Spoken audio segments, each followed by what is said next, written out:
அனைவருக்கும் வணக்கம். இந்த உலகத்திலே, இந்த பிரபஞ்சத்திலே, இந்த மனிதர்களை தாண்டி பல்வேறு ஜீவராசிகள் இருக்குது. பல்வேறு உயிரினங்கள் இருக்குது. அதில பார்த்தீங்கன்னா, சில உயிரினங்கள்லாம் ஒரு காலத்திலே மிகப்பெரிய அளவில் பேசப்பட்ட உயிரினங்களா இருக்கும். அப்புறம் காலப்போக்கிலே இந்த இயற்கை சூழலின் மாற்றங்கள் காரணமாக அப்படியே காணாமல் போயிருக்கும். அப்படி நம்ம தமிழ்நாட்டில சமீபத்தில சொல்லணும்னா, ஒரு 10 வருஷத்துக்கு முன்னாடி ஈமுக்கோழிகள். திரும்புற பக்கமெல்லாம் ஈமுக்கோழியா இருந்துச்சு. இப்ப என்னடான்னா, அத பத்தி பேசுறதுக்கு ஆள் இல்ல. அத கண்டுக்கிறதுக்கு நாதி இல்ல. அப்படி ஒரு உயிரினம் இருக்குதானே கூட நமக்கு தெரியல. அந்த மாதிரி இந்த திராவிட மாடல் ஆட்சியின் தொடக்க காலத்திலே முதல் 2, 3 ஆண்டுகள்ல குறுக்கு நெடுக்குவாக ஓடிக்கிட்டு இருந்த ஒரு உயிரினம். மனிதர் பட்டியல்ல சேர்த்துடலாமா? அது உங்க இஷ்டம். முக்தார் அவர்கள். அப்படி இருந்த ஒருவர் இப்பொழுது சமீப நாட்களாக பார்த்தீங்கன்னா, நம்ம சேனல்லயே கூட அப்பல்லாம் மாசத்துக்கு 1 அல்லது 2 மாசத்துக்கு 1ன்னு சொல்லி ஏதோ ஒரு டாபிக் அவர பத்தி பேசுற மாரி இருந்துரும். அப்படிலாம் இருந்த ஆளுக்கு இப்ப என்னதான்யா ஆச்சு? ஆளே காணோமே! அப்படின்னு சொல்லி பார்த்துட்டு இருக்கும்போது, சேனல சரி ஏதோ ஒரு கம்பெனி நடத்துறாரே அவரும். ஆமா கோட்லாம் போட்டுக்கிட்டு ஒரு கெட்டாப்பா உட்காருவாரு. உட்கார்ந்துகிட்டு யூடியூபின் சூப்பர் ஸ்டார், நெறியாளர்களின் சூப்பர் ஸ்டார்ன்னுலாம் அவருக்கு அவரே அடமொழி குடுத்துக்குவாரே, என்ன பண்ணிட்டு இருக்கிறாருன்னு போய் பார்த்தா, ஏன் ஆளையே காணோம்? யாரும் இவர பத்தி பேச மாட்டேங்கிறாங்கன்னு பார்த்தா, வியாபாரம் இல்ல. என்னங்க ஒரு ஒரு வீடியோ போட்டா ஒரு 100 பேர், 200 பேர் ஆச்சும் உட்கார்ந்து பார்த்தா தானே ஒரு மதிப்பு இருக்கும். எடுத்து பார்த்தா 60 பேரு, 50 பேரு, 30 பேருன்னு பார்த்து வச்சிருக்கிறீங்க. ஏதோ ஒரு 20 வீடியோவுக்கு, 30 வீடியோவுக்கு ஒரு வீடியோ தான் ஏதோ அப்படி இப்படி அப்படி ஓடுது. ஓரளவுக்கு சுமாரா ஓடி இருக்குது. ஏன்பா இந்த நிலைமை? எப்படி இருந்த மனுஷன் இப்படி ஆயிட்டாப்ல? என்ன காரணமா இருக்கும்? தொழில மாத்த வேண்டிய கட்டாயம் வந்துருச்சோ? அப்படிங்கிற மாரி. ஒருவேளை பழைய தொழிலுக்கே திரும்ப வேண்டிய துர்பாக்கியமான நிலைக்கு தள்ளப்பட்டாரோன்னு பரிதாபப்படுற அளவுக்கு ஆயிட்டாப்ல. சமீபத்தில அவர் ஃபேமஸ் ஆனது எதுல அப்படின்னா, நம்ம மதுரை மாநாடு. தாவேகாவுடைய மதுரை மாநாட்டுல அங்க போயிட்டு தண்ணி வரல பாருங்க ஃபிரான்ஸ் நான் மாதனுக்கு வந்திருக்கேன். இந்த பைப்ப பாருங்க அமுக்குறேன். தண்ணி வரலன்னு சொல்லி வெறும் பைப் மேல மட்டும் கை வச்சிருந்தாரு. அதை பார்த்த டிவிகேவினர் என்ன இது இது இது எங்கேயோ பார்த்துருக்கேனே மாஸ்க் போட்டிருக்குது.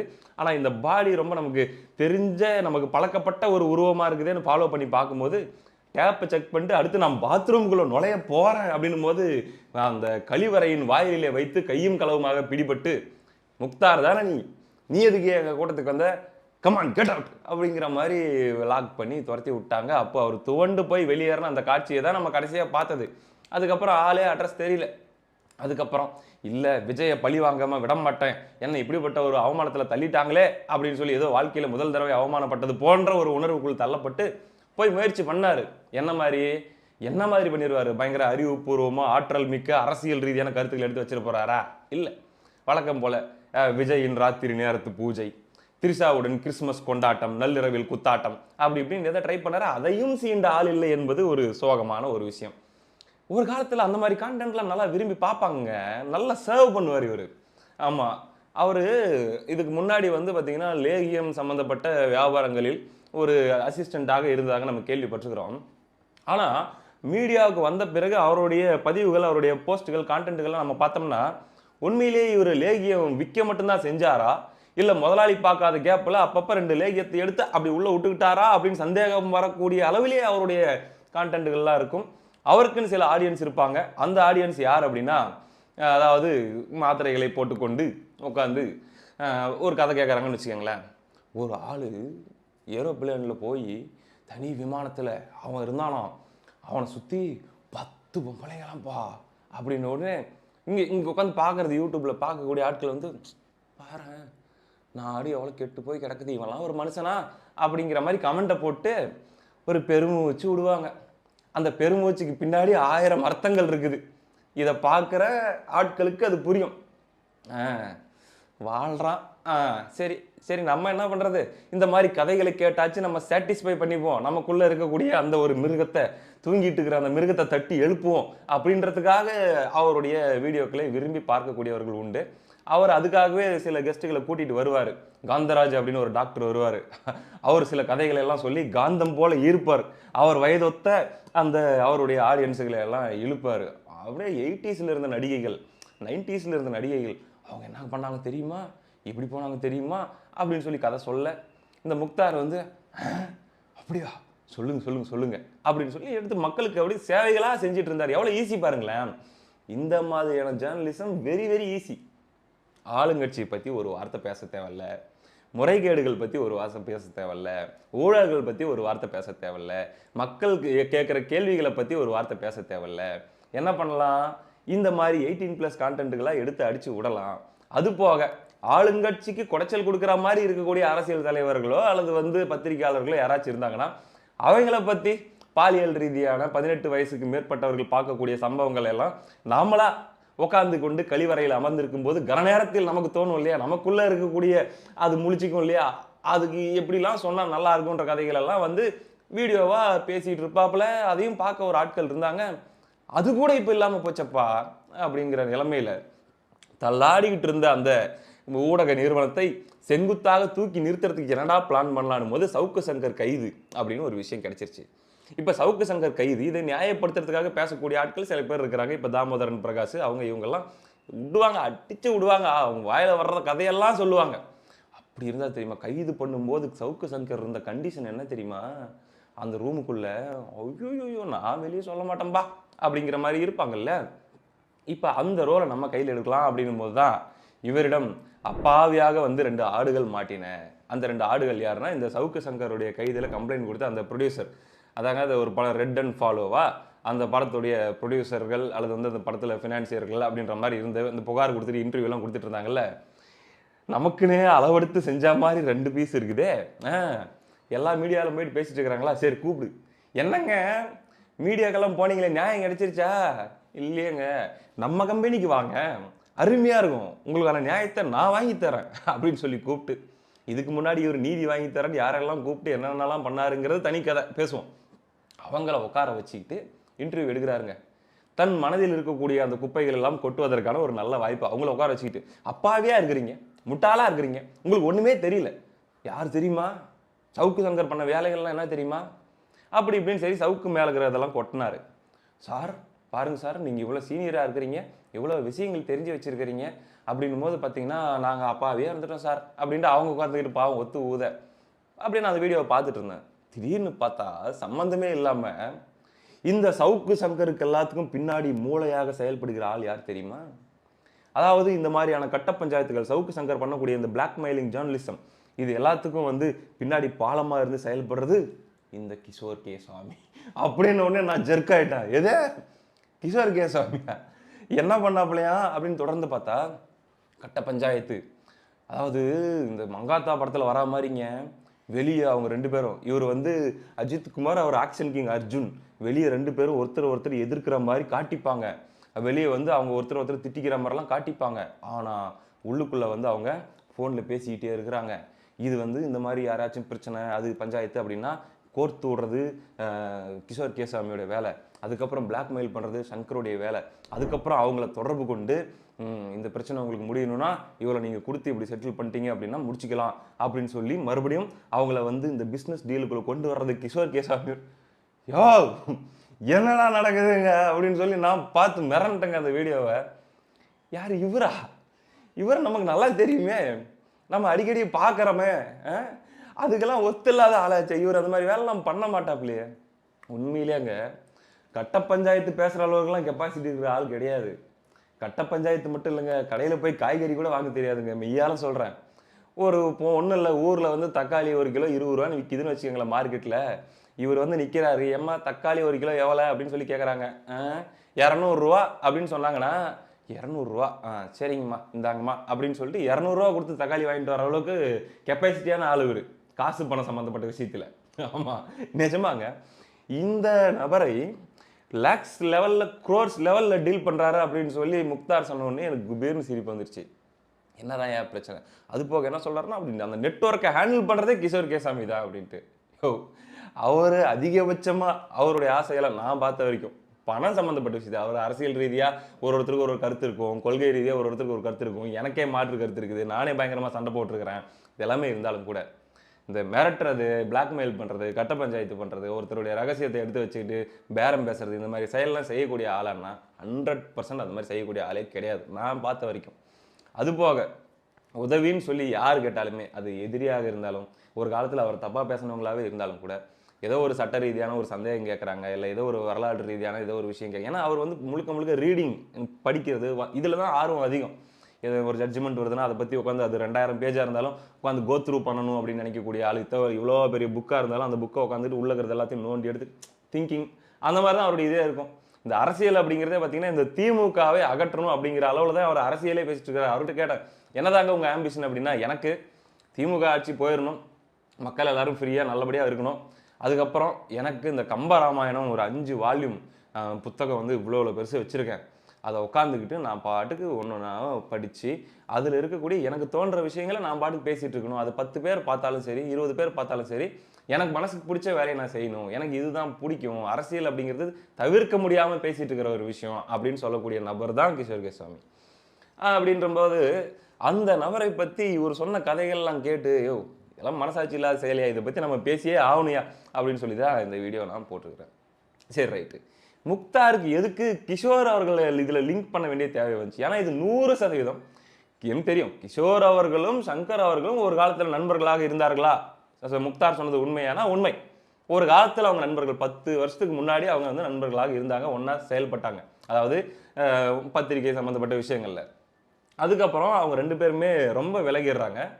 அவங்க பேசிக்கிறதே வந்து பல வருஷங்கள் ஆச்சு அவங்க 2 பேரும் பேசிக்கிட்டு, எனக்கு தெரியும். அண்ட் சவுக்கு சங்கர் மேல கிஷோர் கேசாமி அவர்களுக்கு நிறைய மாற்று கருத்துக்கள் இருக்குது. இப்போ ஒன்றும் இல்லை, இப்போ அதிகாரத்தை நோக்கி கேள்வி எழுப்புற விஷயத்திலேயே சவுக்கு சங்கர் அவர்களுக்கும் கிஷோர் கேசாமி அவர்களுக்கும் அவ்வளோ மாற்று கருத்துக்கள் இருக்குது. சவுக்கு சங்கர் வந்து முழுக்க முழுக்க இப்போ ஸ்டாலினை குறை சொல்றாரு அப்படின்னா கூட சேர்ந்து அதிகாரிகள் அவங்க இவங்கன்ட்டு டார்கெட் பண்ணி பேசிட்டு இருப்பாரு. அது சரி தப்புன்ற விவாதத்துக்குள்ள நான் வரல. ஆனா அவர் வந்து அதிகாரிகளை பர்டிகுலராக நிறைய பேசுவார். சவுக்கு சங்கர் அவர்களுடைய ஸ்டைல் எப்படி இருக்குது அப்படின்னா, கிஷோர் கேசாமி அவருடைய பார்வை எப்படி இருக்குன்னா, அதிகாரி என்பவர்கள் யார்? இந்த முதலமைச்சராலும் இந்த துணை முதலமைச்சராலும் இந்த மக்களால் தேர்ந்தெடுக்கப்பட்டவர்களால் நியமிக்கப்பட்டவங்க தானே. அப்ப அவங்க தப்பு பண்றாங்கன்னா அதுக்கு காரணம் வந்து அந்த மக்களால் தேர்ந்தெடுக்கப்பட்டவங்க தானே. அந்த மக்களால் தேர்ந்தெடுக்கப்பட்டவங்களுடைய இயலாமையோ அல்லது வந்து அவர்களுடைய தவறோ கவனக்குறைவோ தானே. அப்ப அவங்கள தானே குறை சொல்லணும், அவங்கள தானே கேள்வி கேட்கணும். அதிகாரிகள் என்பவர்கள் நாளைக்கு ஆட்சி மாற்றம் மாறும்போது வேற ஒரு அதிகாரத்துக்கு யார் முதலமைச்சராகவோ அரசாங்கமோ வருதோ அவங்க சொல்படி கேட்டு நடக்க வேண்டிய நிலைமையில தான் அவங்க இருப்பாங்க. அப்படின்னும் போது இங்க அதிகாரிகளை டார்கெட் பண்ணி ஒட்டுமொத்த சிஸ்டமே வந்து பலவீனப்படுத்துற மாதிரியான கருத்துக்களை பேசக்கூடாது. அப்ப வந்து பொதுவாகவே போலீஸ்னா என்ன மதிக்கணுமா அப்படின்னு சொல்லி ஒரு குற்றவாளிக்கு கூட அந்த எண்ணம் வரும், தொடர்ச்சியாக போலீஸ்களை மட்டம் தட்டி பேசிட்டு இருந்தா. அதனால அப்படி பேசக்கூடாது அப்படிங்கிறது கிஷோர் கேசாமி அவர்களுடைய பார்வை. ஸ்டாலின் அவர்கள் தான் பொறுப்பு, நீங்க தானே காவல்துறைக்கு பொறுப்பு அப்படின்னு சொல்லி அவரை தான் கேள்வி கேட்கணும் அப்படின்றது இவங்களுடைய பார்வை. இவர் எப்படி பண்ணுவார்? சவுக்கு சங்கர் ஸ்டாலின் அவர்களையும் பேசுவார், அதிகாரிகளையும் பேசுவார். ஒரு சில சமயங்களில் பார்த்தீங்கன்னா இந்த அதிகாரி எல்லாம் பண்றாரு, ஸ்டாலினுக்கு ஒன்றும் தெரியாது, ஸ்டாலின் பாவம், ஸ்டாலின் மேல குற்றச்சாட்டு கிடையாது, உதயநிதி அவர்கள் மேல குற்றச்சாட்டு கிடையாது அப்படிங்கிற மாதிரி இவருடைய இது இன்னும் டீப்பரா அல்லது இன்னும் டார்கெட்டடா போகும். அதுலயே பேசிக்காவே 2 பேருமே மாற்று கருத்து உள்ளவர்கள். பல விஷயங்கள்ல கிஷோர் அவர்களுக்கு சவுக்கு அவர்கள் மீது முரண்பாடு உண்டு, சவுக்கு அவர்களுக்கு கிஷோர் அவர்கள் மீது முரண்பாடு உண்டு. அவங்களுக்குள்ள எந்த டச்சுமே கிடையாது, பேசிக்கிறதும் கிடையாது. இதுதான் ரியாலிட்டி. கைது அல்லது வந்து அரச பயங்கரவாதம் அல்லது வந்து அதிகாரத்தை துஷ்பிரயோகம் பண்றது இந்த மாதிரி விஷயங்கள் நடக்கும்போது ஒரு பொது பார்வை அடிப்படையில் குரல் கொடுப்பாரு கிஷோர், அவ்வளவுதான். இதை தாண்டி இவங்க 2 பேரும் 2 துருவம் மாதிரி, சம்பந்தமே இல்லாம அந்த 2 ஆடுகள் மாதிரி பாவம் பரிதாபமா 2 ப்ரொடியூசருங்க வந்து உட்காந்துட்டாங்கன்னொடனே அவங்க காதை நல்லா விரிச்சு வச்சு அந்த காதுக்குள்ள எவ்வளோ கதைகளை கட்ட வெளுத்து சொருக விடுக்கணுமோ சொருகி விட்டு அமுச்சு விட்டாப்புல இவங்களும் தலையாட்டிட்டு வந்துட்டு இருக்கிறாங்க. இப்படியான ஒரு வேலையை முக்தார் அவர்கள் பண்ணிட்டு இருக்கிறாரு. பொய் சொல்லலாங்க. அதாவது ஒரு ஒரு 10 விஷயம் நம்ம சொல்றோம்னா அட்லீஸ்ட் அதுல ஒரு 3ஓ 4ஓ உண்மையை கலந்து மீதி 6 பொய் மாதிரி சொன்னா கூட நம்பிக்குவாங்க. 10ஐயும் எப்படியே அப்படி கான்ஃபிடென்ட்டா அந்த கான்ஃபிடென்ட்டான பாடி லாங்குவேஜோட கொஞ்சம் கூட கூச்சம் இல்லாம பொய் சொல்ல முடியுது அப்படிங்கிறது தான் அதுல ஆச்சரியம். இதுல இந்த மாதிரியான ஆட்களை டீல் பண்றதுக்கு யாரா கரெக்ட் அப்படின்னு பார்த்தோம்னா, சில பேர் வந்து ரஃபா டீல் பண்ணி விட்டுருக்காங்க இதுக்கு முன்னாடி இந்த முக்தார் மாதிரியான கேஸுகளை. ஒன்றும் இல்லை, அண்ணன் சீமான் அவர்களை பற்றி தொடர்ச்சியாக தனிமனித தாக்குதலும் பெண்களை வைத்து பேசுவதும் இழிவுபடுத்துவதும் இந்த மாதிரியான பதிவுகளாக போட்டுட்டு இருந்தாப்புல முக்தார். அப்ப ஒரு கட்டத்துல பொறுமை எல்லை மீறின ஒரு சூழல்ல அண்ணன் சீமான் அவர்கள் என்ன பேசிட்டார் ஒரு பிரஸ் மீட்ல, கேளுங்க, நீங்களே கேளுங்க. இவங்க ஒவ்வொரு வீடா போய் தட்டி என் மேல ஆள் அவரை உங்களை இது பண்ணிட்டாருன்னு சொல்லுங்க. அது எதுக்கடா அடுத்த வீட்டில் உங்க வீட்டில் பொண்ணு இருந்தா கூட்டி வாங்கடா, நான் அப்ஜெக்ஷன் பண்ணாம. ஆமா, முக்தார்லாம் ரொம்ப கஷ்டப்படுறாரு. உங்க வீட்டில் ஒரு பொண்ணு இருந்தா கூட்டி வாங்க, இந்த பொண்ணை இது பண்ணிட்டாருங்கன்னு. நான் எதிர்க்கல, ஆமாங்க பண்ணிட்டேங்க, இவ்வளவுதானே. இது சரியா தவறா அப்படின்றதுக்குள்ள நான் வரல. ஆனா அடுத்தவங்க குடும்பத்தை பத்தி அவ்வளவு இழிவுபடுத்தி கற்பனை கதைகளை பேசும்போது உனக்கு எவ்வளவு சுகமா இருக்குது, பதிலுக்கு உன்னை பத்தி பேசும்போது உனக்கு எவ்வளவு வலிக்குது. ஒரு உதாரணத்துக்கு ஒப்பிட்டு தான் கேட்கிறாரு, அதுவே எவ்வளவு வலிச்சிச்சு முக்தாருக்குன்னு தெரியும். அதுக்கப்புறம் சீமான் அவர்களை பழி வாங்கணும்னு சொல்லி எவ்வளவு தூரம் கங்கணம் கட்டிக்கிட்டு என்னென்ன முயற்சிகள் பண்ணாரு முக்தார் அப்படின்னு நமக்கு தெரியும். அப்ப எல்லார் குடும்பத்துக்கும் ஒரே உணர்வு தானே, எல்லா வீட்டு பெண்களுக்கும் ஒரே உணர்வு தானே. ஒன்றும் இல்லை, இப்போ ஒரு தலைப்புல வந்து ஒரு விவாதமோ ஒரு வீடியோவோ பண்றாங்க அப்படின்னா, இப்போ ஆப்போசிட்ல உட்காந்துட்டு இருக்கிற கெஸ்ட் ஒரு 5 நிமிஷத்துக்கு ஒரு மாதிரி வந்து அறிவுபூர்வமா அப்படியே பேசிட்டு போறாருன்னா முக்தாரால பொறுமையா இருக்க முடியாது, டென்ஷன் ஆயிரும் பழகுது. என்னங்க இது இப்படிலாம் பேசினா எங்க ஆடியன்ஸுக்கு பிடிக்காதுங்க, நான் வேற மாதிரி அவங்கள செட் பண்ணி வச்சிருக்கிறேன். அதெல்லாம் பொம்பளைங்க விஷயத்தை உள்ள கொண்டு வாயா, இரு இந்த டாபிக் விடு, இது ஒரு மாதிரி ரொம்ப இன்டெலெக்சுவலா இருக்குது, அந்த பொம்பளை பத்தி சொல்லு, அந்த அவங்க எப்படி குறிப்பா அந்த ராத்திரி 10 மணிக்கு மேல காலையில 5 மணிக்குள்ள மனிதர்களுடைய வாழ்வியல் எப்படின்னு சொல்லி ஆராய்ச்சி பண்ணு, அதை பத்தி பேசு அப்படின்னு சொல்லி அதுக்கேற்ற மாதிரி வியாபாரம். இதுதான் இந்த நபருடைய செயல். இந்த நபரை இதை விட இன்னும் தரமா ஹேண்டில் பண்ணது ஒருத்தர் இருக்காருங்க. யாருன்னா என்னுடைய நண்பர் பாரிசாலன் அவர்கள். இந்த தகவலை நான் சொல்லியிருக்கேன், மறுபடியும் ஒரு தடவை சொல்றேன். இந்த சம்பவத்தை நேரில் பார்த்த சாட்சி, நேரில்னா என்னது, கண்ணால் பார்த்த சாட்சி. நான் இன்டர்வியூ வேணும்னு சொல்லி பாரிசாலன்கிட்ட ஒரு கேட்டுனே இருந்திருக்காரு. அதாவது எங்க ஆபீஸ்க்கு நீங்க வாங்க, நாங்கள் உங்களை இன்டர்வியூ எடுக்கணும், நல்லா பண்ணலாம், சிறப்பாக பண்ணலாம், இதுதான் டாபிக், நல்லா நீ எப்படி சிறப்பாக பண்ணுவேன்னு எங்களுக்கு தெரியும். 1 மணி நேரம் இன்டர்வியூ எடுத்துட்டு நான் பேசின இடத்த, நான் டாமினேட் பண்ண இடத்தெல்லாம் கட் பண்ணி போட்டு அதுக்கப்புறம் வந்து அதை ட்ரிம் பண்ணி நான் போனதுக்கப்புறம் நீ தனியாக உட்காந்து என்னை பார்த்து கேள்வி கேட்குற மாதிரி பல பர்ஃபார்மன்ஸுகளை போட்டு மிக்ஸ் பண்ணி நீ என்ன பண்ணுவேன்னு எனக்கு தெரியும், அதனால் அப்படின்னு சொல்லி மனசில் நினச்சிக்கிட்டு, இல்லைங்க உங்கள் ஆஃபீஸுக்கு வர முடியாது, வேணா நீங்கள் என் வீட்டுக்கு வந்து எடுத்துக்கங்கன்னு சொல்லி பாரி சொல்லிட்டாப்புல. அது ஷூட் நடக்கிறதுக்கு முன்னாடியே என்கிட்ட இதுதாங்க விஷயம், இப்படி கேட்டிருக்காங்க, நான் வீட்டுக்கு வர சொல்லியிருக்கேங்க, பார்க்கலாம், ஒரு பேக்கப் பிளான் ஒன்று வச்சுருக்கிறேன், வரட்டும் அப்படின்னு சொல்லியிருந்தாரு. கரெக்டாக வராரு முக்தார்.